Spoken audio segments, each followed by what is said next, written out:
nacido en Valencia en 1943. Es sociólogo y escritor. Ha enseñado Sociología en la Universidad de Valencia desde 1968.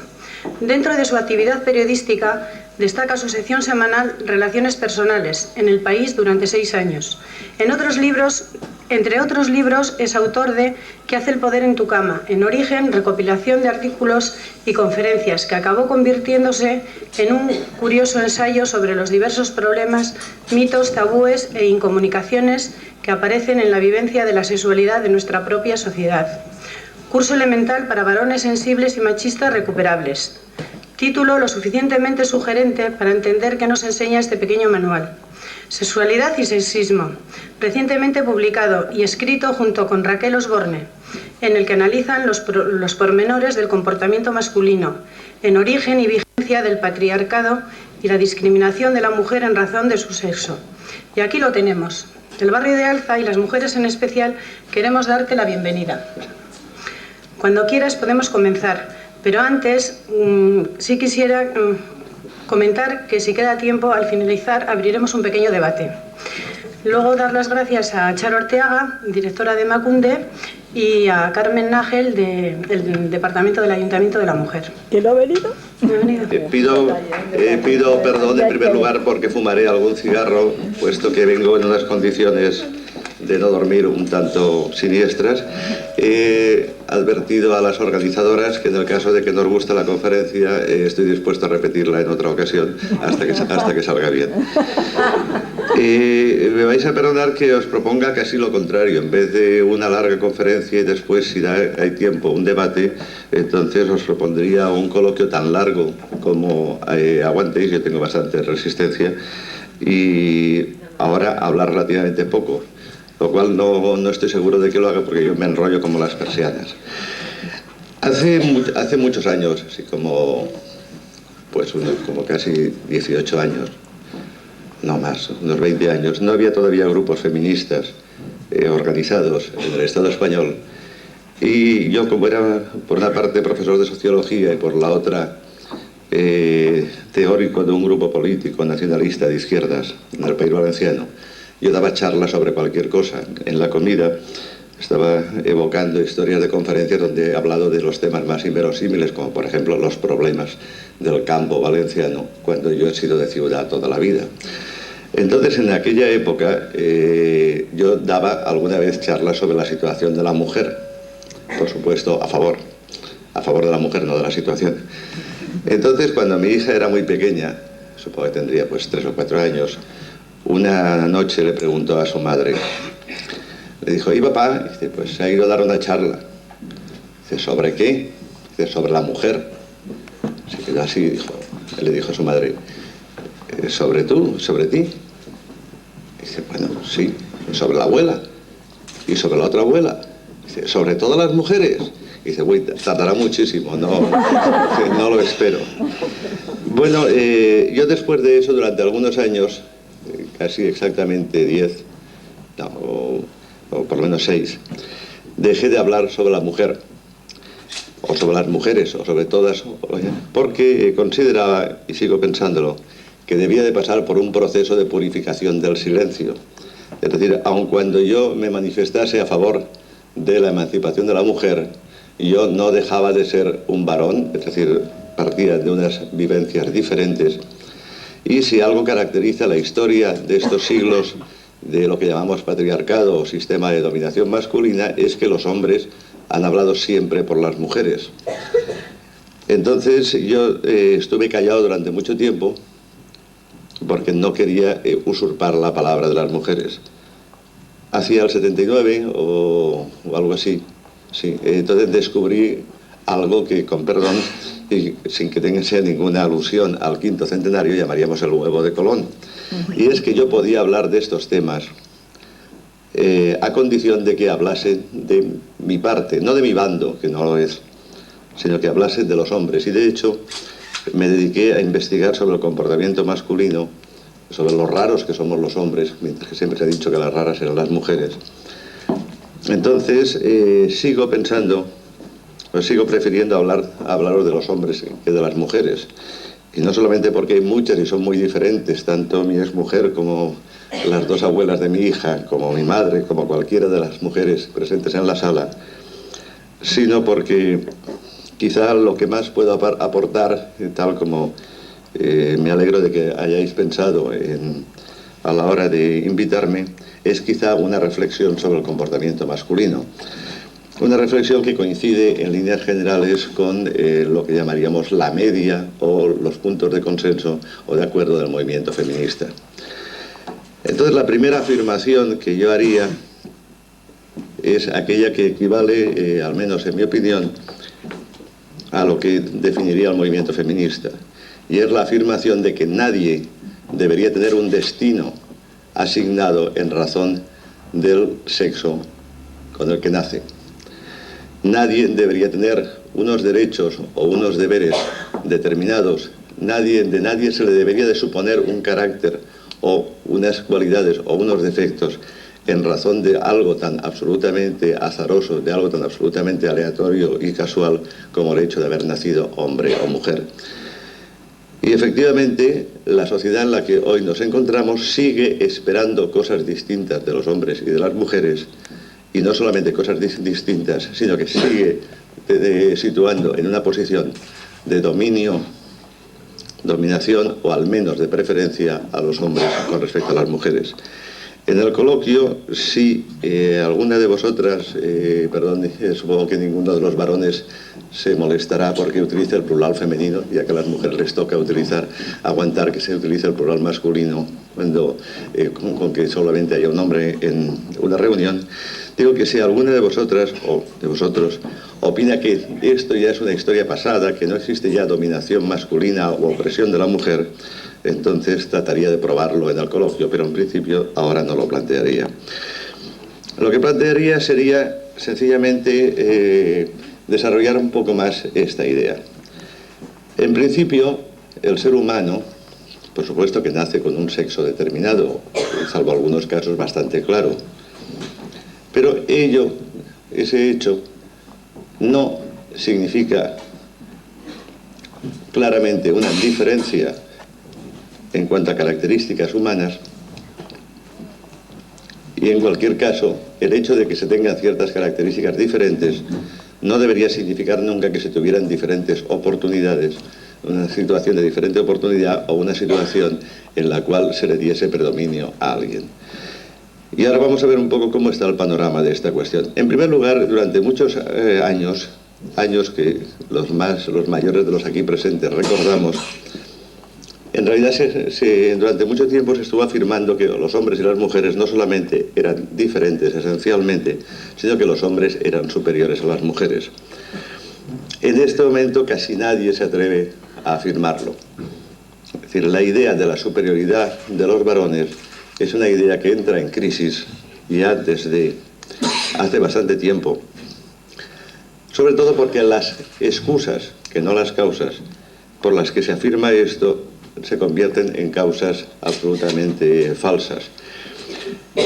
En el caso de que alguna vez hubieran tenido algún fundamento. A mí me gusta situar en un momento desgraciado para la humanidad, pero interesante, la idea de la superioridad, la crisis de la idea de la superioridad de los hombres.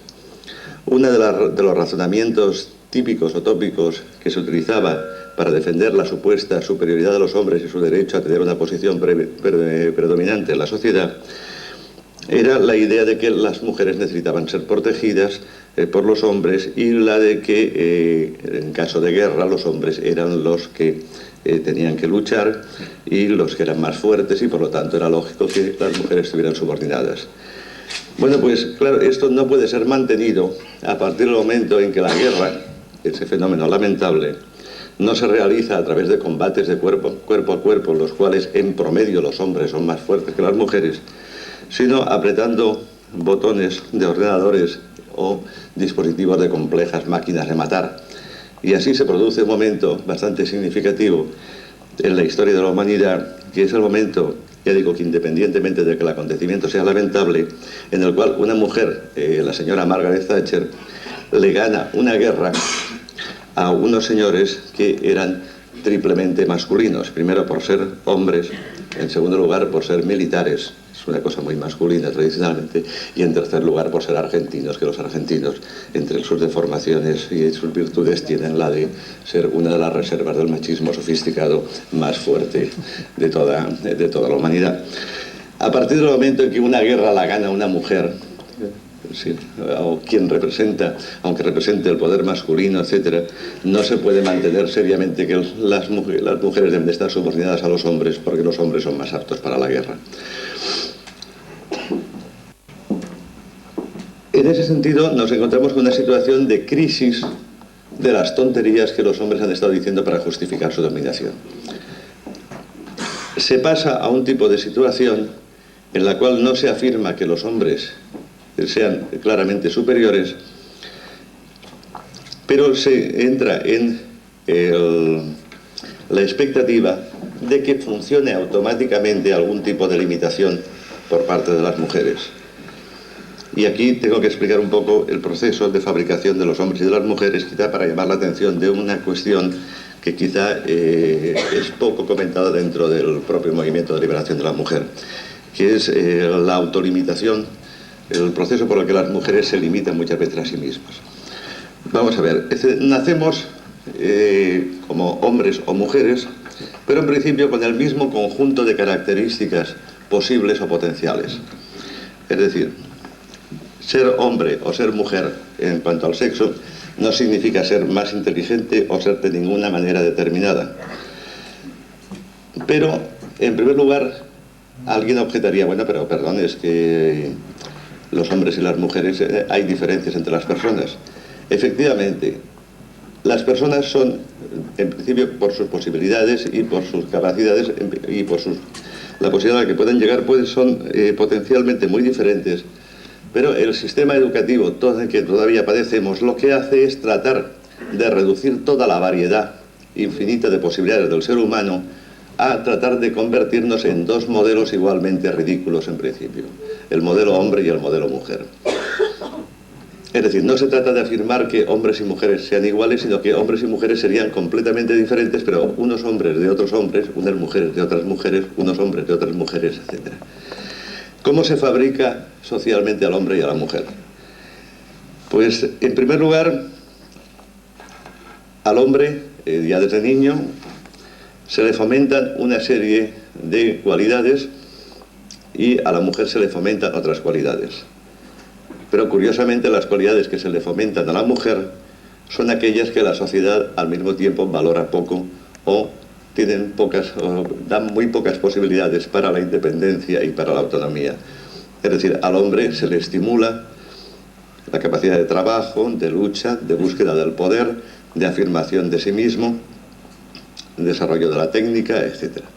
A la mujer se le desarrolla, se le fomenta fundamentalmente la sensibilidad, el sentimentalismo, el cuidado de los niños, de las cosas pequeñas, próximas, de poca importancia, etc. De poca importancia para la propia sociedad. En segundo lugar, a los hombres se les prohíbe ciertas cosas y a las mujeres se les prohíbe otras cosas. A los hombres, fundamentalmente, lo que se les ha prohibido ha sido la manifestación de los propios sentimientos, el ser capaz de darse cuenta de que se siente. Se les ha prohibido una atención especial al amor y a ciertas cualidades como pudiera ser la compasión, todo aquello que es identificado como debilidad. A la mujer, y aquí nos hemos encontrado con un cambio importante en los últimos años, se le van prohibiendo cada vez menos cosas. En principio, hace 20, 30, 50 años, las cosas que estaban directamente prohibidas a esa persona que nacía y que era identificada como mujer eran muchas más que las que se prohíben ahora. Insisto en que quizá ahora lo que se espera es que la mujer no se tome mucho interés. Quiero decir, en este momento hay muy pocos centros educativos, es decir, que debe quedar todavía alguno por ahí, pero es decir, hay muy pocos centros educativos o universitarios en los que no se admitan mujeres. Sin embargo, se espera que las mujeres no vayan a los centros educativos de alto nivel o no se lo tomen muy en serio, o si cursan los estudios, se espera de ellas que no se tomen la profesión muy en serio y que la abandonen por el matrimonio o que se conformen con los rangos inferiores de la profesión. Entonces, recogiendo un poco la idea, tenemos lo siguiente: hombres y mujeres en principio al nacer tienen las mismas posibles cualidades, A los hombres se les fomentan unas cosas y se les prohíben otras, a las mujeres se les fomentan unas cosas y se les prohíben otras. Hasta aquí diríamos que es simétrico cómo se fabrican hombres y cómo se fabrican mujeres. Pero hay algunas diferencias. A los hombres, al mismo tiempo, se les mete en la cabeza una obsesión que se puede decir de distintas maneras. Que se puede señalar así: a los hombres se les indica algo así como que han nacido en el lado bueno, prestigioso, importante de la sociedad. Quizá no se les dice que ser mujer sea ser inferior, pero se les sigue diciendo, directa o indirectamente, que ser hombre es superior. Y en un sentido doble, en el sentido quizá de que ser hombre da más derechos, pero también en el sentido de que ser hombre supone una cierta exigencia, supone una responsabilidad, supone unas obligaciones. Obligaciones que son prestigiosas. Se le indica de alguna manera a los hombres que han nacido dentro de una especie de gremio, peña,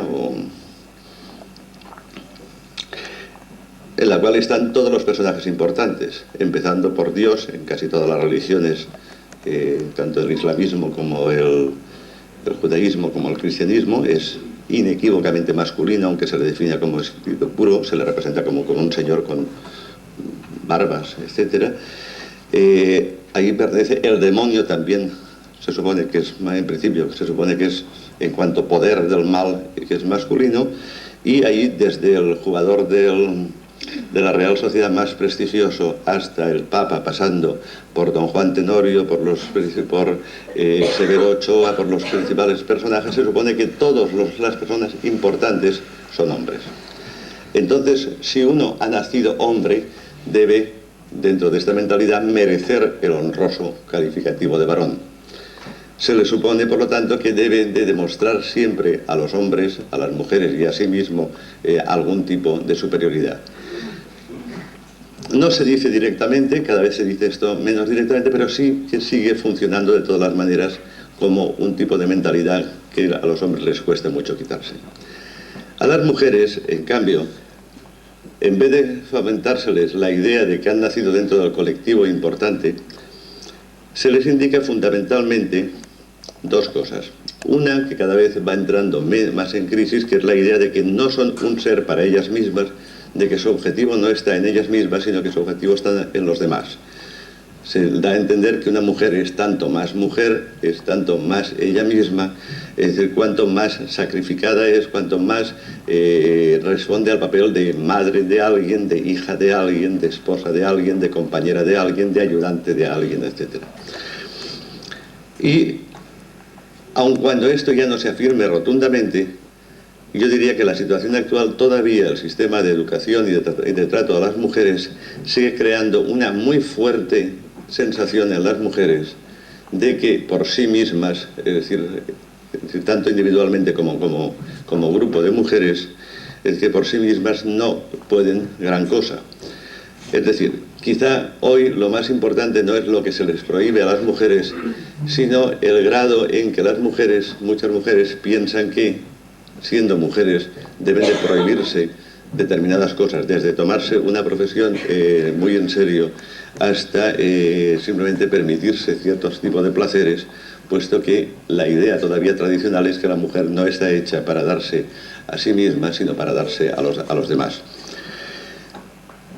Por lo tanto, hay como una consigna básica, es decir, aparte de esa especialización que se hace con los hombres y con las mujeres, a los hombres se les dice eres importante, a las mujeres se les dice eres una persona que debe darse hacia los demás.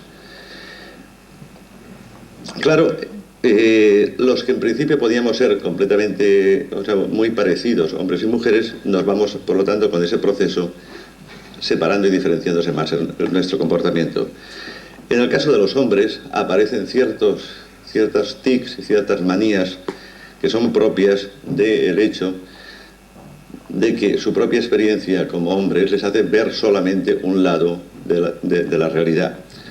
Es decir, a los hombres se nos hace ver las cosas fundamentalmente a través de lo que se supone que son intereses masculinos, haciéndonos ignorar todo aquello que en principio se confía a las mujeres o se considera que es propio de las mujeres.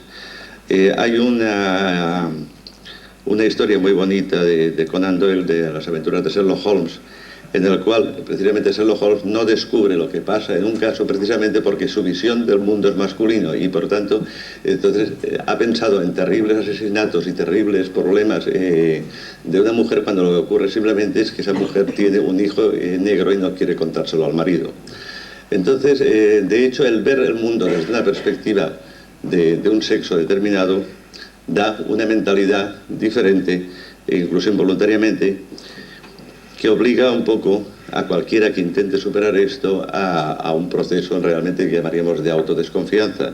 Como lo estoy diciendo de una forma un poco tonta, o un poco confusa, me gustaría contar la anécdota aquella del niño al que le pidieron que redactase la historia, que le pidieron que hiciera una redacción sobre una familia pobre. Y el niño escribió: era una familia muy pobre. El padre era pobre, la madre era pobre, los hijos eran pobres, el mayordomo era pobre, la doncella era pobre, las tres criadas eran pobres, la cocinera. Claro, evidentemente para este niño una familia se componía de mayordomo, de criadas, etc. Era su perspectiva. Entonces para un hombre, evidentemente, las cosas de quién limpia, cómo se produce el orden después del desorden, cómo se tienen las camisas preparadas, o la terrible lucha contra el polvo, que es una cosa que insistentemente se deposita sobre todos los lugares que se han limpiado previamente, todo ese tipo de cosas no entran dentro del cálculo. Me gustaría ahora hablar un poco de algunas cosas que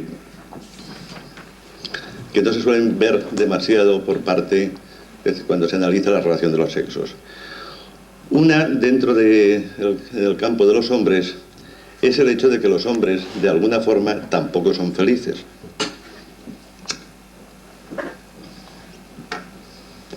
Tengo entendido que ya ha habido una cierta modificación en el caso de la sociedad vasca, pero la sociedad vasca es una sociedad que ha tenido los chocos, es decir, como lugar donde los hombres se refugiaban para lamer sus heridas en la guerra de los sexos. Es igual, podemos hablar de los clubs ingleses, donde no se permite la entrada de mujeres, o de la ceremonia, a veces no cruenta, de las cacerías, que constituyen una excusa de los hombres no para irse a cazar y dar rienda suelta a instintos, luego en el coloquio lo podemos discutir, reales o supuestos, de agresividad, sino simplemente para no ver a sus señoras, para no ver a las mujeres y reunirse entre hombres solos. Esto lo que indicaría es que también el hombre vive mal, a pesar de tener muchas ventajas a cambio de ello, también vive mal la construcción especializada de papeles masculinos y de papeles femeninos. Hay toda una cultura que yo llamaría el lamento del opresor, que va desde estos clubes donde se refugian los hombres hasta las letras de las canciones en las cuales los hombres explican, los tangos sobre todo, explican cómo a pesar de ser ellos mucho mejores que su rival y todo esto y querer mucho más a la chica prefirió irse con alguien que la merecía menos. Luego los hombres, de alguna manera, tampoco parecen ser felices en ese tipo de situación que de todas las maneras, es decir, aún sigue beneficiándoles. Luego hablaremos un poco más de esto. En cuanto a las mujeres, es evidente que si le llamamos movimiento feminista o movimiento de liberación de la mujer a la actividad organizada de las mujeres por cambiar las cosas, pues quizá no tenemos más que 200 años de historia. Pero eso no quiere decir que las mujeres se hayan acostumbrado siempre bien a ese tipo de proceso de separación y de división de hombres y mujeres. Cuando se hizo la recopilación del folclore prácticamente de cualquier país, y me temo que en el caso vasco puede ser lo mismo, los recopiladores de canciones normalmente fueron por las tabernas y recogieron más bien el folclore masculino. Posiblemente se ha perdido, en general, toda la cantidad de teoría, normalmente en verso, que las mujeres en los lavaderos a lo largo de los siglos fueron acumulando a base de coplas contra los hombres, o de la convicción concretamente de aquella cosa que ha quedado como aquello de el mejor de ellos colgado, o cualquier otro tipo de experiencia que demuestra que las mujeres no siempre han luchado, pero eso no quiere decir que les haya parecido que la situación era perfecta. Y aparte de eso, yo querría señalar algo que es quizá poco conocido, y que me gustaría contar con un par de anécdotas un poco en el estilo de lo que creía mi hija que iba a hacer en la conferencia. Te voy a contar una anécdota de mi madre y una anécdota de la abuela de un conocido diseñador. La anécdota de mi madre. Durante algún tiempo en mi casa, éramos mi padre, mi madre, mi hermano que tiene 3 años menos que yo, y yo, disfrutábamos de un régimen que podíamos llamar patriarcal, severo, pero con ciertas alegrías. Mi padre debía de ser, y lo era, el hombre que más sabía de su trabajo. Mi madre debía de ser la mejor ama de casa. Lo era a veces, otras veces no. Y, por supuesto, mi hermano y yo teníamos que sacar las mejores notas del mundo. Los domingos se comía siempre fuera de casa, por supuesto, obvia y nacionalmente, una paella de marisco. Pero aquello tenía el significado explícito de que era para que mamá descansase. Pues bien, cuando yo tendría unos 12 años, durante algún tiempo, que no puedo recordar cuánto, porque esto es una historia que yo recordé mucho tiempo después, cuando ya llevaba tiempo reflexionando sobre la situación de los sexos, se producía los domingos la siguiente situación en mi casa. Allá a las 8 de la tarde mi madre decía: no tendréis ganas de cenar, ¿verdad? Mi hermano, mi padre y yo nos mirábamos asombrados, constatábamos que los restos de la digestión del arroz hacía mucho tiempo que habían pasado, y decía, pues sí. Y mi madre decía, pues se me ha olvidado hacer compra para hoy. Entonces, dentro de la cierta misoginia, es decir, que nuestro padre nos había transmitido, en el cual se suponía que mi madre, aunque muy buena y todo eso, no dejaba de ser mujer y por tanto un tanto disparatada, imprevisible, etc. Entonces se comentaba lo de qué despistada es mamá. Bueno, pues al cabo de los años yo descubrí que mi madre inconscientemente estaba reclamando la jornada libre completa. Lo que pasa es que ella era una señora muy sacrificada y muy de su casa y no iba a hacerlo con una pancarta o haciendo pintadas en el pasillo diciendo exijo la jornada completa. Afortunadamente para ellas, las mujeres inconscientemente muchas veces han hecho sus movimientos, sus actos de protesta, a pesar de que no se declarasen feministas o partidarias de la igualdad. La otra anécdota que me sirve para explicar tanto la protesta inconsciente como subrayar más lo que ha sido tradicionalmente la propuesta a las mujeres de que se sacrificasen es la anécdota de la abuela de un amigo. Esta mujer tenía a su hija, porque ella era madre de hijos adolescentes, la tenía muy enferma, digamos que por lo menos tenía que hacer cama. Entonces la abuela iba todos los días a la compra y cuando volvía a casa le decía a su hija, te he traído y aquí no digo el nombre para no hacer publicidad, y aquí una gorrina de estas de productos derivados lácteos de chocolate. Y entonces su hija le decía, muchas gracias mamá, pero no me apetece. Y ella decía, bueno, te lo sacaré en la cena por si te lo tomas. Al llegar la cena se volvía a repetir la cosa. Ella, la hija enferma, decía, no mamá, no me apetece. Y ella decía, bueno, para que no se estropee. Y se lo zampaba. Es evidente que a la abuela le encantaba las cosas, pero ella jamás se hubiera atrevido a decir, yo me compro esto para mí, sino yo lo compro para mi hija enferma, etc. Este tipo de trucos o de pequeñas formas de protesta forman parte de lo que ha sido un poco lo que llamaríamos la parte de la cultura femenina, es decir, de las cosas que las mujeres han desarrollado como consecuencia de su situación y que en principio son diferentes respecto de los hombres. Es costumbre entre los varones y entre muchas mujeres pensar, o al menos decir, que de todas las maneras las mujeres muchas veces consiguen lo que quieren, que tienen poder, etc. A mí me gustaría, de todas las maneras, ilustrar esto para acabar de contar un poco en qué medida nos hace diferentes el sistema. Es un viejo chiste, que más que chiste yo pienso que es una descripción sociológica perfecta de la cuestión del poder. De la iniciativa en un terreno muy concreto que es el de la sexualidad. Un amigo se encuentra con otro, le ve que hace mala cara y le dice, ¿qué te pasa? Y dice, pues mira que no he dormido en absoluto. ¿y eso cómo es? Y después, nada, mi mujer tiene bronquitis crónica y se ha pasado toda la noche tosiendo y yo pues no he podido dormir. Y dice, hombre, ¿por qué no dormís en habitaciones separadas? Si nosotros dormimos en habitaciones separadas y así pues no hay problema. Oye, pues es una buena idea. El chiste es muy antiguo y se cuenta con puntos suspensivos para no mencionar palabras relativas a la sexualidad. Entonces el amigo dice, oye, y cuando tú tienes ganas de... Y entonces el amigo dice, yo silbo. Y entonces ella viene. Ah, muy bien. Y dice, oye, y si es ella la que tiene ganas, entonces le dice, Pepe, ¿has silbado? Obsérvese, por lo tanto, primer aspecto, que efectivamente, en ese reparto de lo que los hombres decidieron decir que era masculino y que era femenino, los hombres se reservaron el monopolio oficialmente de la sexualidad y la ilusión de que ellos eran los sujetos deseantes, los que tenían sexualidad y los que debían de tomar la iniciativa. Y efectivamente, claro, es decir, la mujer no podía decir, no podía silbar, no podía expresar su deseo, sino preguntarle al hombre esto.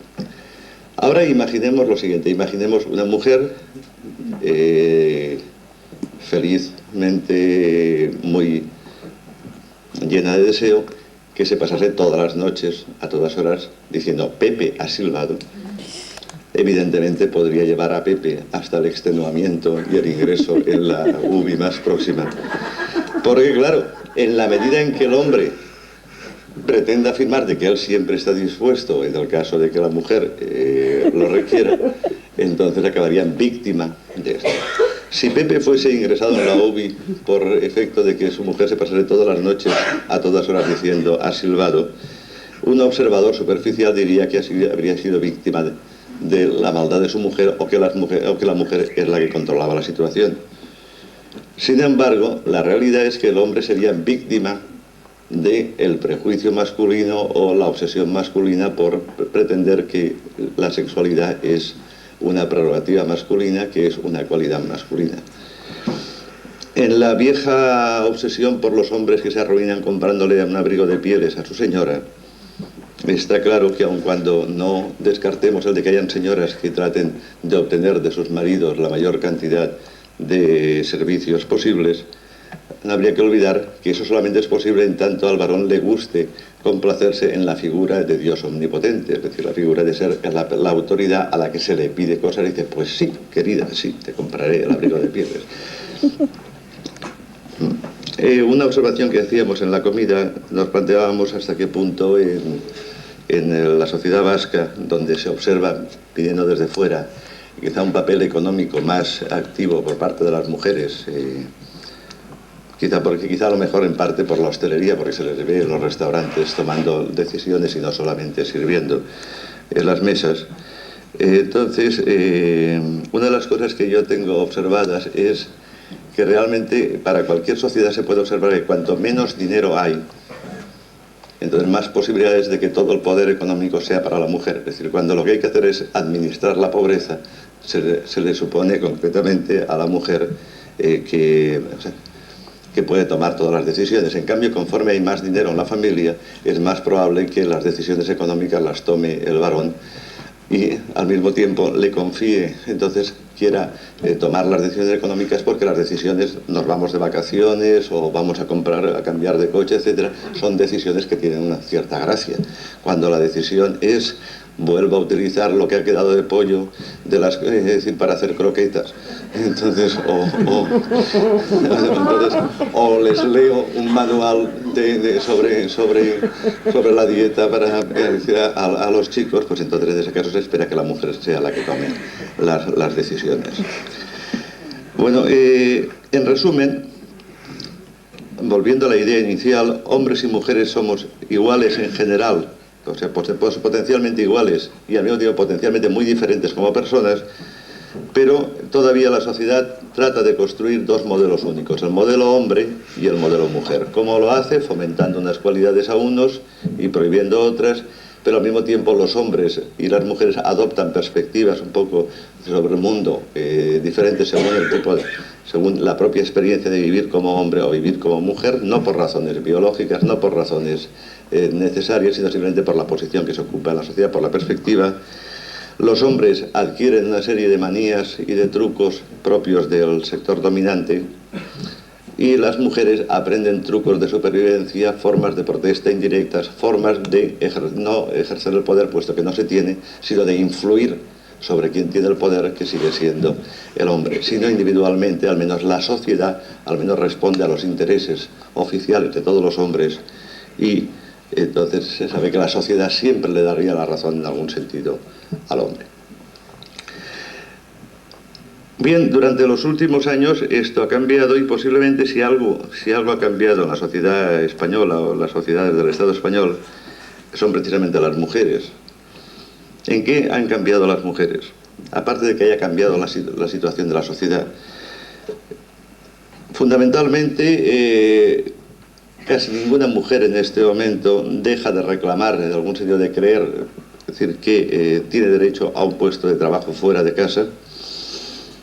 Fundamental, y al mismo tiempo, es decir, las mujeres han hecho particulares avances en materia de reclamar, es decir, que sus cuerpos les pertenezcan y no que sean, es decir, propiedad de un hombre o de la sociedad. Y en ese sentido, evidentemente, aun cuando estemos muy lejos de haber conseguido el que la mujer tenga un pleno disfrute de su cuerpo y una plena libertad de su cuerpo, entonces se ha conseguido algo sobre el aborto, y se ha conseguido también hasta cierto punto que algunos hombres, o que bastantes hombres, se enteren de que las mujeres también tienen deseos sexuales y también tienen ausencia de deseo sexual. Esta es una cuestión que también se podría ampliar mucho, pero durante mucho tiempo los hombres han estado funcionando sobre la base de esa creencia de que la sexualidad era una cosa de hombres. De tal manera que a la mujer se le asignaba o bien la idea de que era decente, que en ese caso no tenían deseo sexual, o bien de que no era decente, y en ese caso se le temía porque podía tener una sexualidad absolutamente desbordante. De alguna forma, los hombres han temido y todavía temen la sexualidad de la mujer. Y luego, si queréis, en el coloquio ampliamos esto. En líneas generales, al mismo tiempo que ha habido un cambio en las mujeres han conseguido más libertad en este momento de movimientos. De todas las maneras, la noche establece una diferencia bastante fuerte todavía entre la libertad de movimientos de un hombre y la libertad de movimientos de una mujer. Han conseguido un acceso mayor a los estudios, han conseguido una generalización de la posibilidad de elegir compañero sexual, es decir, ya no se apalabran los matrimonios por parte de la familia, ni existe el terrible condicionamiento que todavía cuando yo era adolescente existía, de que si una chica ya había tenido novio, entonces como no se casase con él, entonces podría estar mal vista socialmente. Ha habido un acceso de la mujer a puestos directivos, pero que no es general, es decir, sabemos que conforme ascendemos en la organización de cualquier empresa, va disminuyendo el número de mujeres, la proporción de mujeres, y efectivamente ha habido una cierta mayor igualdad había una mayor igualación en cuanto a la remuneración del trabajo, sin haberse conseguido completamente. Recuerdo de la época en que yo daba charlas sobre la mujer, una charla en una zona básicamente de trabajo, en que la mayor parte de las mujeres trabajaban en la confección de la naranja para la exportación, en el cual recuerdo que antes de empezar la charla hicimos el coloquio antes, y recuerdo que pregunté a las mujeres por su propia experiencia, ¿no? de si cobraban lo mismo o no que los hombres en el trabajo, y recuerdo que la primera que habló dijo: no lo sé porque nunca he conseguido enterarme de lo que cobra un hombre, lo cual la discriminación era ya tan gorda que ni siquiera se podía saber si había discriminación, ¿no? Entonces, en el terreno de la situación actual, en el terreno general, entonces, para aquellos, aunque ya digo que estoy dispuesto a discutirlo, a ampliarlo más en el coloquio, entonces habría que recordar que que no hemos llegado a una situación de igualdad, en la medida en que todavía un número importante de mujeres se ven obligadas o se ven fomentadas a dedicarse a algo que solamente en algunos casos resulta razonable, como sería la prostitución, He dicho un poco como forma de provocación lo de razonable, porque no me gustan las condenaciones muy radicales de toda forma de prostitución. Quiero decir que si una mujer consigue cobrar a 50.000 pesetas el servicio sexual y no tener chulo, es una profesión no mucho más desagradable que otras. En segundo lugar, pero no es esa la situación general de la prostitución. La situación general de las prostitutas es una situación de sobreexplotación, de persecución policial, de desprecio social, etc. En segundo lugar, otro signo de dominación es el hecho de que se espera que la mujer sacrifique sus expectativas profesionales a la vida familiar. Es muy infrecuente encontrarse con alguien que dice, mira, con un caballero que dice, no, es que nos vamos a vivir a otro sitio porque a mi mujer la han ascendido en el trabajo y la han destinado a otro sitio. Mientras que sí, a la inversa sí que se produce.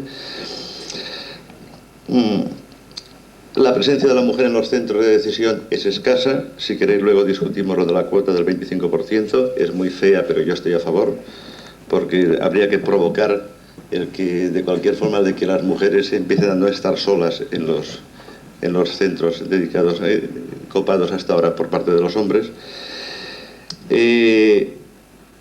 La violencia sexual y doméstica no son casos aislados, es decir, no es cierto que todos los hombres les peguen a sus señoras o a sus novias, pero no se trata solamente de casos anecdóticos o aislados, es todavía un hecho social importante. Por supuesto, la violencia sexual sigue existiendo, y luego podemos hablar de qué evolución ha habido. La imagen oficial de la mujer, me refiero a oficial en el sentido de no individual, es decir, a través, en parte del cine, pero sobre todo de la publicidad, sigue siendo una imagen discriminatoria de la mujer. Y en cualquier caso, lo que se llaman valores masculinos, es decir, aquellas cosas que se supone que son propias de los hombres, aunque no está claro que los hombres las tengan, los valores masculinos siguen teniendo más importancia que los valores que se han llamado femeninos, es decir, los valores de agresividad, es decir, de esfuerzo tecnológico, de orientación de las cuestiones espaciales, etcétera, de todo aquello que se ha considerado como propio de hombres, es visto como más importante que el cuidado de los hijos, la atención a las relaciones personales, que es lo que se ha considerado como femenino. En ese terreno nos hemos dejado en algún punto de la exposición la idea de que los hombres quizá no estaban muy contentos con su situación, a pesar de todo. Bien, lo cierto es que no les debe de ir tan mal aparentemente cuando no hay un movimiento antipatriarcal masculino organizado. Es decir, los hombres parece que a pesar de que desde pequeñitos son reprimidos en cuanto a sus sentimientos, orientados a hacer una serie de cosas, exigidos en términos de que deben de dar el modelo de lo que se espera que sea un hombre, etcétera, no parecen estar muy enfadados con la situación. Lo cierto es que en los últimos 20 años en la sociedad española las mujeres han cambiado, pero los hombres da la impresión de que no hayan cambiado. Y sobre esto me gustaría hablar un poco más, puesto que se supone que es quizá lo que yo he trabajado más. En la práctica muchos hombres han cambiado en el sentido de que no son tan violentamente machistas como podrían serlo sus padres, y en el sentido de que de alguna forma no afirman ya la superioridad del varón. Sin embargo, lo que yo señalaría que se produce en la situación actual es de que los hombres dan un poco la impresión de estar como muy despistados. Es decir, se han enterado, muchos de ellos, de que las mujeres han cambiado, pero o no han cambiado ellos o no saben exactamente qué es lo que van a hacer.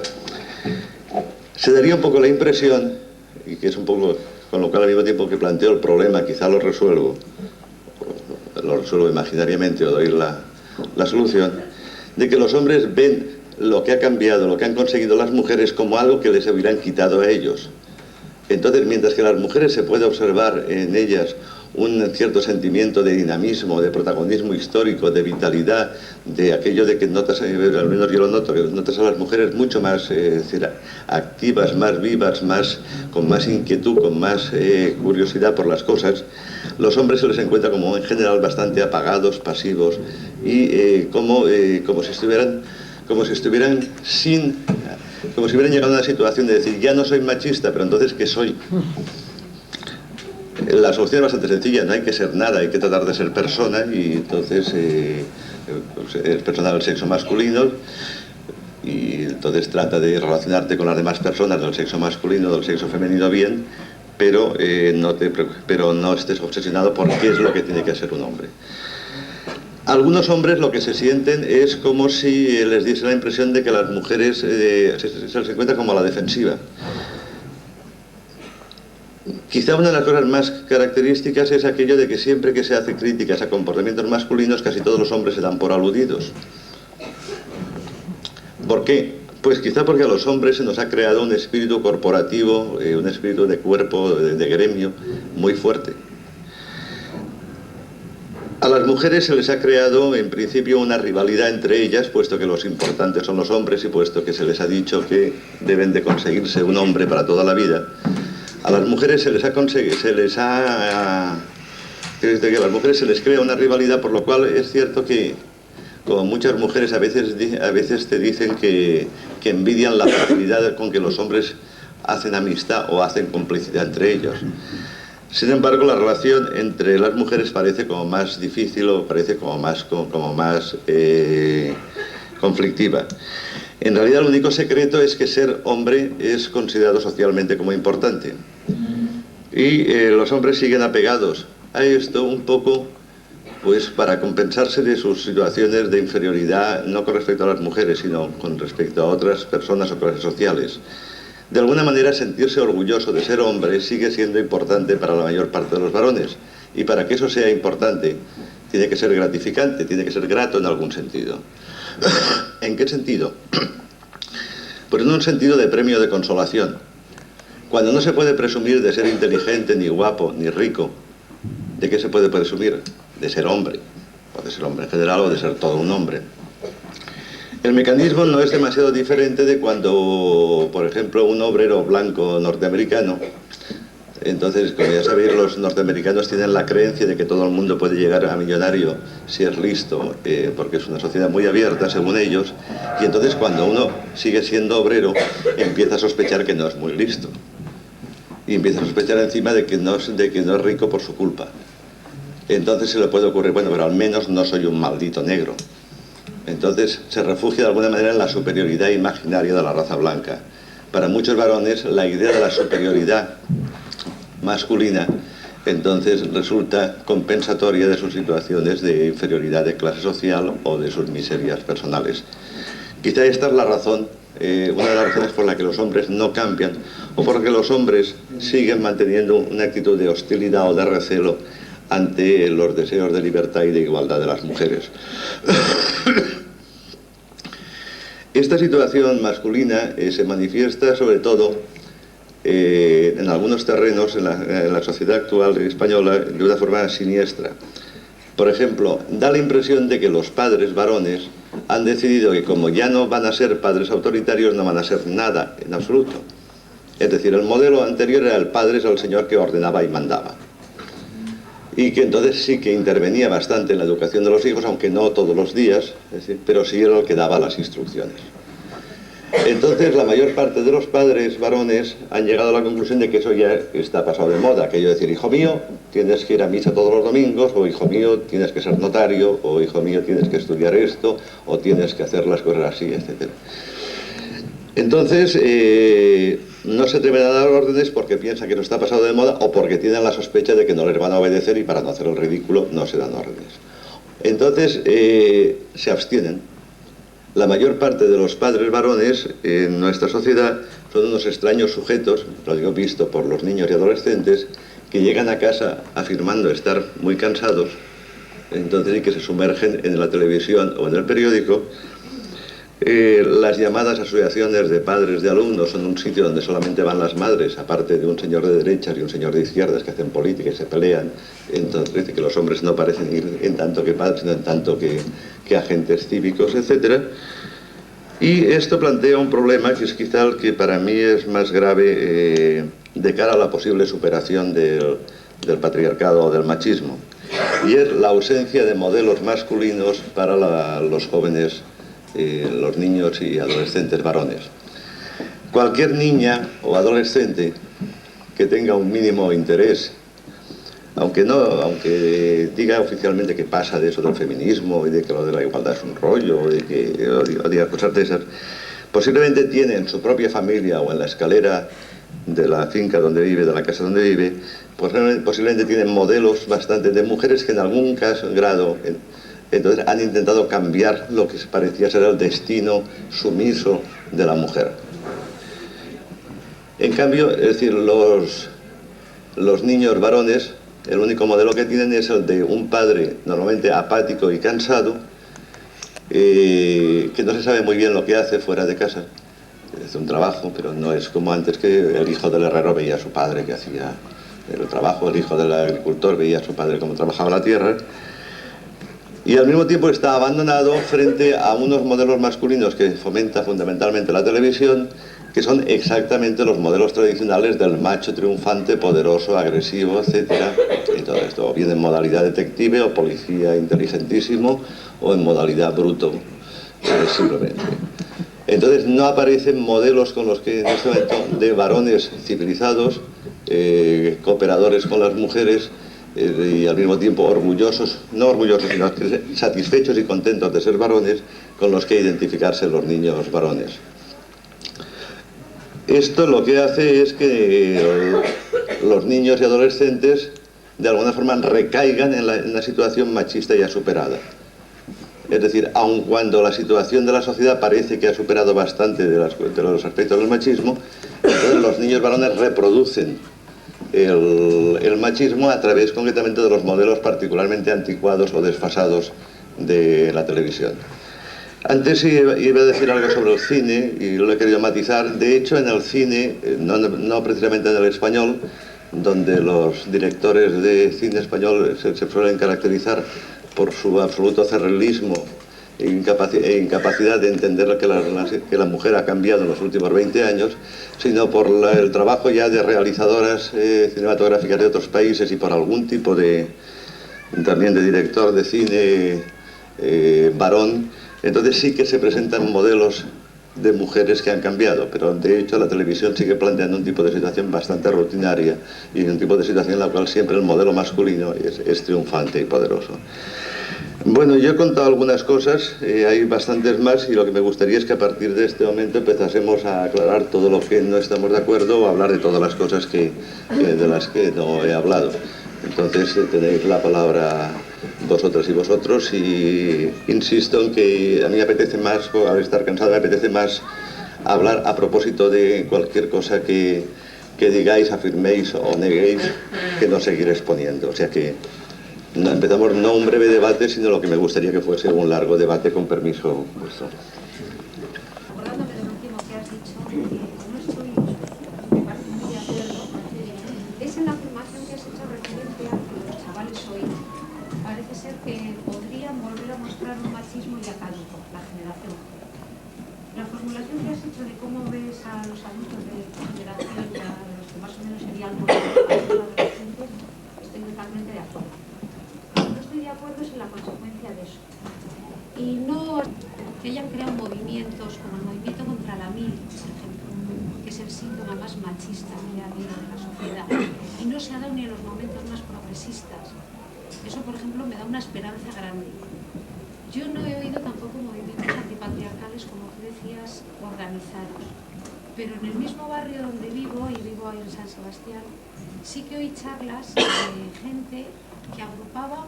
A mí me dieron papeles que ponía movimiento antipatriarcal y eran adolescentes de 18 a 24 años, y les daban charlas, pues no creo recordar, me parece que es García Calvo. Sí, hay un panfleto, hay un texto mío incluso de ellos. Pero lo que pasa es que, bueno, estamos con el viejo problema de la botella que está medio llena o medio vacía. En este caso me temo que la botella está casi llena todavía de machismo. Que lo que tú señalas es cierto, y lo que significa es que afortunadamente el panorama no es negro. Pero lo que quiero decir es que hay un desfase entre el hecho de lo que han cambiado las mujeres y lo que han cambiado los hombres, que llega no ya a mi generación, sino mucho más, por decir bastante, que llega hasta la gente de alrededor de los 25 o 30 años. En cuanto a la generación más joven, es decir, por debajo de los 25 años, hay signos evidentemente Bueno, pero que, entonces, y ahora me gustaría, que son positivos, pero ahora me gustaría matizar un poco. Es decir, por ejemplo, la oposición a la mili, en algunos casos, en muchos casos, puede suponer precisamente un decir, bueno, pero tío, pero está aspirado con respecto a los valores masculinos tradicionales de jerarquía, autoridad, culto a la fuerza, etc. Pero también puede suponer, de alguna manera, simplemente el quedarse en el nivel de decir, bueno, a mí ya no me motiva el modelo masculino tradicional, pero aparece un nuevo modelo masculino que es el de un tipo de sujeto que rehuye toda responsabilidad. Es decir, es un tipo de sujeto que en la vida familiar se convierte en un padre que interviene poco o nada con respecto a los hijos, que sigue dejando el cuidado de los hijos completamente a las madres, y en la vida sentimental es un tipo de sujeto del cual más pronto o más tarde la chica con la que sale descubre que en la relación lo pone casi todo ella. Por aquello de que los hombres se les encuentran un tanto apáticos en ese sentido. O, por ejemplo, el tipo de individuo que rehuye la relación de pareja precisamente porque no sabe ni se atreve a cómo plantearse la relación de pareja igualitaria. Que, por ejemplo, mientras que se siente atraído por un tipo de mujer independiente, que respondería a un modelo de sociedad igual, a un modelo de relación igualitario, al mismo tiempo tiene miedo a vincularse sentimentalmente a una mujer independiente. Y sigue, tampoco la querría tonta, porque las tontas son muy aburridas y no son marchosas. Entonces ese tipo de situación en el que revela que todavía queda bastante por hacer, bastante por cambiar en el terreno masculino, ¿no? Fundamentalmente lo que pasa es que es muy difícil describir el nuevo tipo de varón que aparece, por desgracia, porque su característica es no tener características. Porque su característica es tener como un recelo, como una cierta inhibición, como un a mí no me vengas con niños. Claro, este tío ya no se le puede motivar hablándole de que en la mili lo van a hacer todo un hombre. Dicen que haya desgraciado en la mili, lo que van a hacer es eso, un desgraciado, diciendo que sí a todo, ya no se emociona en ese sentido. Pero el problema fundamentalmente es un problema de dos cosas, ¿no? Es decir, durante mucho tiempo, bueno, vamos un poco al origen de la cuestión. A nosotros no nos dan una identidad como persona y luego nos dicen, ¿es usted persona, modalidad masculina o modalidad femenina? Y a nosotros nos dan una identidad como hombres o como mujeres. Es decir, nos sentimos personas en la medida en que nosotros nos identificamos como hombre o como mujer. No es mi caso, después de muchos años de reflexión. Es decir, en este momento yo me identifico como un ser humano, modalidad masculina, no me avergüenzo en absoluto de ser varón, pero tampoco estoy particularmente orgulloso. Me tocó la lotería, me hubiera podido tocar, tenía exactamente casi pues, unas poquitas posibilidades menos de ser mujer, porque creo que nací en los 52 o así, o 51 de niños. Pero entonces, claro, tradicionalmente los hombres se han visto a sí mismos como hombres. Y que era un hombre, y que era la identidad masculina, antes estaba muy claro. Simplemente uno podía decir, estoy en la taberna, luego soy un hombre. ¿Por qué? Porque en la taberna no entraban las mujeres. Llevo pantalones, luego soy un hombre. Soy el que mantengo a la familia, luego soy un hombre. Entonces, si las mujeres pueden ir a las tabernas, pueden llevar pantalones y pueden trabajar y ganar más dinero que el hombre, y entonces da la impresión de que los hombres dicen, entonces, ¿qué soy yo? Entonces, ¿en qué se nota que soy un hombre? Y entonces los hombres se ponen puñeteros. Ponerse puñeteros es el sí pero respecto a la emancipación de la mujer, sí pero, a mí no me importa que trabajes, pero, a mí no me importa que salgas, pero, no me importa que hagas esto, pero. Es un poco como la situación de lo que llamaríamos un boicot o resistencia pasiva. Hay una anécdota que a mí me parece particularmente ilustrativa y es que me contaba mi exmujer. Mi exmujer llega al departamento de la universidad cargada de libros para el departamento. Y entonces un compañero o dos compañeros, se la pasan muchas veces, le dicen, como eres feminista no te abro la puerta. Nieta, ¿esto qué es? La venganza. Es decir, las reglas del juego eran estas. ¿No las queréis? Pues no jugamos. Y entonces lo que se ve fundamentalmente es que los hombres no juegan. Y lo puedes ver en montones de cosas. Siempre que, es decir, Pues no sé, el otro día en Santander había unas charlas sobre sexualidad. 85% de mujeres frente a había un 15% de varones. Esto quiere decir que es que todos los hombres en Santander la sexualidad se la conocen perfectamente.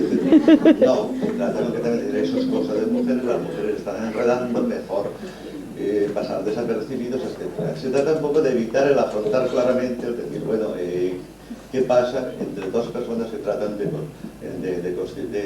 construir una pareja sobre bases de igualdad? ¿O en qué consiste la relación entre hombres y mujeres cuando ya no es una relación de dominación? Entonces, evidentemente, es decir, en las generaciones más jóvenes se encuentran más...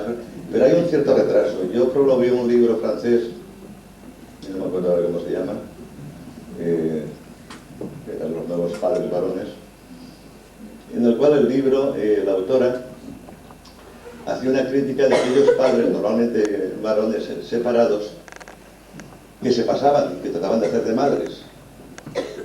Bueno, pues esta maravillosa deformación, este terrible, encantador peligro todavía no ocurre en esta sociedad, en la cual los padres pasan completamente. Hay cosas que pueden ser positivas. Por ejemplo, a mí me parece que afirmar rotundamente que en caso de separación los hijos pequeños se deben ir con la madre, me parece que es una exageración. Es decir, debería de tenerse en cuenta la posibilidad también del padre. Entonces creo que hay alguna asociación de hombres separados muy enfadados que va en contra de esto. Bueno, pero es que en realidad casi siempre cuando en un caso de divorcio hay conflicto por la custodia de los hijos, la opción real no es si van a estar con la madre o con el padre, sino si van a estar con la madre o con la abuela materna, que es la que se suele hacer cargo de los hijos, porque en realidad los varones españoles no saben, españoles o vascos, catalanes, etc., no saben qué hacer con los niños. Saben llevarlos al fútbol cuando son varones y ya los pueden llevar al fútbol. Pero hasta ese momento, claro, hay una falta de imágenes positivas en ese sentido. Perdón. Yo por eso son gente a lo mejor mucho más educada en la sensibilidad y posiblemente menos competitivos. Y desde luego el machismo no lo han podido aprender con las madres. Es imposible, me parece a mí. Lo que ocurre es que a veces se produce la reacción. Es decir, una vez me contaba una amiga, profesora de sociología, que su hijo adolescente, bueno, adolescente, y los hijos de otras personas que conocía también de uno de los grupos del feminismo en Madrid, se habían reunido, eran casi unos 6 o 7, y habían decidido democrática y reflexivamente que querían tirarle de las trenzas a las niñas y hacer la puñeta a las niñas. Es decir, de que a veces también se produce un tipo de reacción. Y yo soy optimista, es decir, a pesar de que ahora se desconfía de que haya un sentido de la historia y todo esto, yo veo un movimiento imparable hacia la igualdad. Lo que ocurre es que el movimiento es lento y en este momento, es decir, el factor retardatario son los hombres. ¿Por qué? Pues por una cosa, y es porque es muy comprensible. Y es que a diferencia de la relación entre patronos y obreros, o entre otro tipo de colectivos en el conflicto, resulta que claro que entre los hombres y las mujeres ahí se enamoran. Es una cosa incomprensible. Es decir, ¿cómo alguien puede enamorarse de un ser al que considera inferior? ¿Y cómo alguien puede enamorarse de su dominador? Es algo que en principio no debería ser, no debería existir. Yo creo que es la ironía, ¿no? Es decir, hombres y mujeres continúan enamorados. Pero claro, a veces las mujeres siguen sometidas a un chantaje afectivo muy gordo. Es decir, si yo, que soy mujer, me comporto según una conciencia clara, no digo radical en un sentido extremista, pero una conciencia completa de que soy un ser humano con todos los derechos, me expongo a quedarme sola. Y a mí me gustan los hombres. Ese razonamiento se lo están haciendo muchas mujeres en este momento. Los hombres también van a hacer el mismo, yo pienso. Si yo no me hago un ser un poco valioso y veo que las mujeres están cambiando un montón, soy este tipo aburrido, pero no pego ni golpe y no voy a ningún lado y me gustan un montón las mujeres, pues no se harán méritos. Esto no cambia, pero como las mujeres en general están poca caña todavía, entonces se produce un círculo vicioso. Es decir, se puede quedar bien con poco esfuerzo de adaptación y esto es el grave problema. Es decir, yo no pretendo sustituir a las mujeres en este momento, pero yo pienso que habría que ser más combativas colectivamente, porque si no individualmente, entonces una mujer puede ir. Hay cosas, por ejemplo, que se producen que son muy graciosas. Por ejemplo, hay muchas mujeres que en el fondo son totalmente feministas y en la práctica su práctica es una práctica totalmente coherente con la liberación de la mujer, pero que la última cosa que dirán en público o en privado es que son feministas. Porque como el conjunto del colectivo masculino, cuando oye la palabra feminista, se imagina algo así, como un conjunto de energúmenos armados con podadoras que van a tratar de desproveerle de sus queridos genitales. Entonces, lo que te encuentras con gente que es la verdad gente inculta. Te dicen, no, es que esto hay que evitar la ley del péndulo, ahora estamos pasándonos a una situación de que, veis por ahí muchas mujeres acosando, es decir, sexualmente durante el trabajo a los varones, entonces, o muchos varones absolutamente agobiados por la doble jornada doméstica, ¿no? Bueno, yo creo que hay algo que me parece dramático, que está debajo de todo esto de la relación entre hombre y mujer. Y es que, bueno, el hombre, como tú has apuntado, parece que se siente hombre en tanto triunfa, ¿no? Socialmente, en tanto pues va ascendiendo, en tanto tiene pues puntos. Entonces, yo digo, la mujer hasta ahora, ¿cuándo se ha sentido mujer? En tanto que se sentía que cuidaba del hombre, ¿no? Entonces el hombre no ha reconocido nunca esto.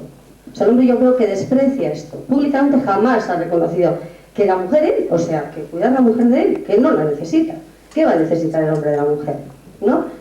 Entonces, la mujer, yo pienso que el papel ahí, tampoco yo creo que sabe muy bien sufrir el hecho de dejar al hombre solo, con su soledad, con su desierto, y verse con sus propios sentimientos.